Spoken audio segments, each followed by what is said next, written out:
ഇവനെ കണ്ടിട്ട് എന്തോ വശപ്പശകുണ്ട്.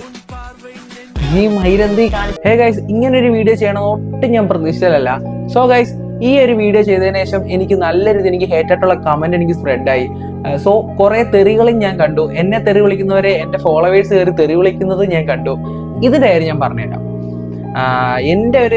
ഞാൻ നോക്കിയെടുത്തോളം എനിക്ക് കാണാൻ പറ്റുന്നത് നമ്മുടെ കേരളത്തിലെ ഒരു 10% ആൾക്കാരെ ഇവൻ നല്ല രീതിയിൽ തന്നെ സ്വാധീനിച്ചിട്ടുണ്ട്. എല്ലാവരെയും ഞാൻ പറയുന്നില്ല, 10% ആൾക്കാരെ.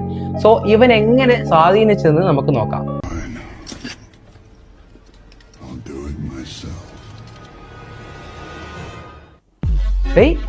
നിന്നെയൊക്കെ ഇങ്ങനെയാണോ ഇവൻ സ്വാധീനിക്കുന്നത്? ഇതൊന്നും അല്ല കോമഡി. ഇവന്റെ ടാഗ് ലിസ്റ്റ് എടുത്ത് നോക്കണം. ജിം മോട്ടിവേഷൻ, ഗായ്, LGBT, ഇതിനൊക്കെ എന്താ പറയണ്ടേ? കാണാൻ താല്പര്യമില്ലാത്ത കുണ്ണകള് ബ്ലോക്ക് അടിച്ചിട്ടോ പറയടിച്ചിട്ടോ ഇറങ്ങി പോണം. അല്ലാതെ ഇവിടെ വന്നിട്ട് എന്റെ കമന്റ് ബോക്സിൽ നിന്നിട്ട് കുണ്ണത്താളം വിടേണ്ട കാര്യം നിനക്കൊന്നുമില്ല. എനിക്ക് നിന്നോടൊക്കെ ഒന്നേ പറയാനുള്ളൂ,